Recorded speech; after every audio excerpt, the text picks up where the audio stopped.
This is tense analysis और आप देख रहे हो ऑटोमोबाइल स्टॉक्स। आज हम बात करेंगे एक कॉमन मिस्टेक्स के कारण, है ना।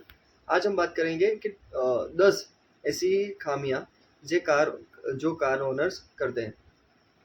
ठीक है, सबसे पहले बात करते हैं कि नेग्लेक्टिंग द रूटीन मेंटेनेंस।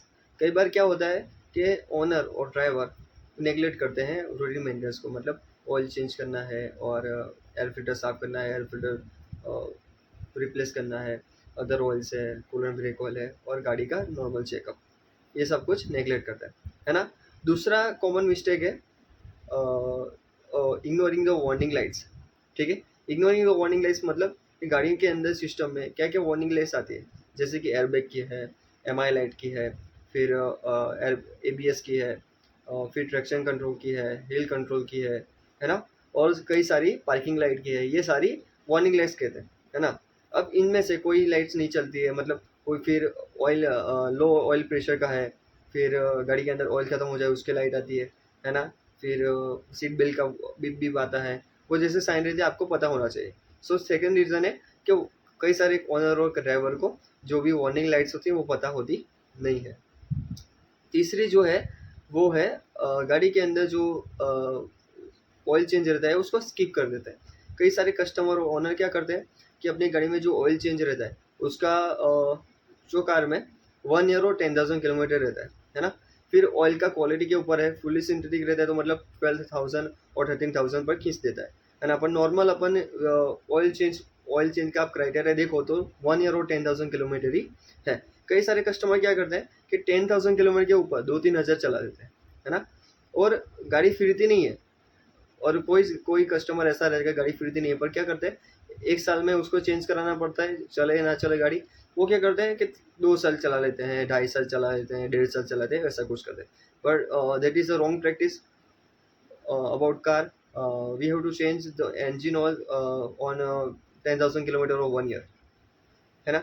और आगे जाते हैं कि मतलब गाड़ी के अंदर जो पेंट प्रोटेक्शन है उसको नेग्लेक्ट करते हैं कस्टमर। लाइक आप जैसे पेंट प्रोटेक्शन को नेग्लेक्ट करोगे तो क्या होगा, गाड़ी के अंदर रस्टिंग ज़्यादा बढ़ जाएगी, है ना, कोरोसिवनेस आ जाएगी, और आगे जाके क्या होगा उसका जो रीसेल वैल्यू है वो कम हो जाता है। ठीक है, उसके आगे आता है रिकॉल सिस्टम्स, है ना। गाड़ी के अंदर कुछ रिकॉल आता है कि मतलब कोई भी पार्ट्स का कंपनी द्वारा ही, डीलर के द्वारा ही अपने आता है कि ये रिकॉल का पार्ट डालना पड़ेगा, तो क्या करते हैं वो जाने देते हैं, उसको नेग्लेक्ट करते हैं। पर क्या करने का, उसको डीलर के पास जाके repair as soon as possible करना है। उसके अलावा आता है इंश्योरेंस। कई सारे कस्टमर के ओनर क्या रहते हैं कि मतलब गाड़ी के अंदर जो इंश्योरेंस रहता है, इंश्योरेंस बिना ही गाड़ी चलाते हैं, है ना। तो कई बार क्या होता है कि ये जो खर्चा आपका बढ़ जाता है। क्यों खर्चा बढ़ जाएगा, आप जैसे एक्सीडेंट होगा, है ना, आपके पास इंश्योरेंस रहेगा तो आप उसका काम करा सकते हो, है ना, कंपनी से। आपके पास इंश्योरेंस रहेगा और वैसे तो आप जो भी रूल्स है वो फॉलो नहीं कर रहे, है ना। उसके अलावा आप जो भी रहता है उसका खर्चा आपका बढ़ जाता है।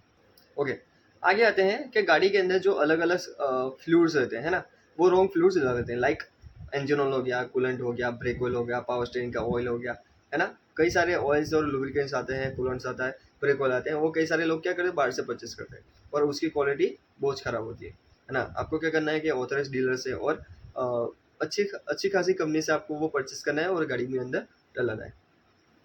ठीक है, कई सारे लोग क्या करते हैं कि लो टायर प्रेशर के साथ गाड़ी चलाते हैं, उसके साथ क्या होता है कि गाड़ी फटने का भी चांस रहता है। फिर आपने कई बार देखा होगा कि टायर प्रेशर कम होता होगा ना, तो गाड़ी के टायर के अंदर एयर बबल आ जाते हैं। वो किस कारण से आते हैं, आप जैसे गाड़ी चला रहे हो लो टायर प्रेशर के साथ, एक बम्पी एरिया आता है और पोर्ट होल्स वाले एरिया आता है ना। आप जैसे गाड़ी चलाओगे ना तो उसके टायर के ऊपर जो टायर का एक वन पार्ट होता है ना, वन कॉर्नर होता है,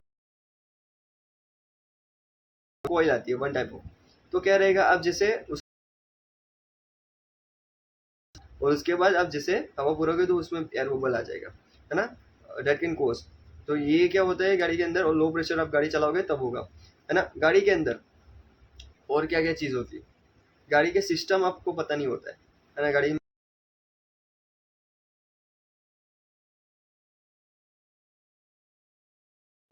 हाँ जी, गाड़ी के अंदर लो प्रेशर में गाड़ी तो आप चलाते हो, पर कई सारे लोग क्या करते हैं, गाड़ी का टायर जो पूरा पत गया होता है, मतलब वियर वर्न आउट हो गया होता है, तो आप क्या गाड़ी चलाते चलाते चलाते रहते हैं, है ना। कई बार क्या होता है कि गाड़ी में उसका जो ओवरऑल क्वालिटी है वो डिफॉर्म हो जाता है, घिस जाता है, तो क्या होता है वो डायरेक्ट फटने के चांसेस ज़्यादा रहते हैं, है ना। उसके अलावा गाड़ी के अंदर जो ग्रिप होता है वो अच्छे से दे नहीं रहते। आप जैसे पिकअप करते हो तो गाड़ी में पिकअप नहीं लेती है, कई केसेस में ऐसा रहता है ग्रिप नहीं देता है, तो क्या होगा, आप पिकअप तो दोगे और जैसे भागनी चाहिए वो भागेगी खरे, पर जैसे भागनी चाहिए वैसे नहीं भागेगी, है ना। ये सारी चीज़ों का मोटिव वही था कि जनरली ओनर क्या मिस्टेक करते हैं, है ना, और क्या करनी नहीं चाहिए, तो उसके बारे में ये बात थी। ये वीडियो आपका वीडियो बनाया था मैंने।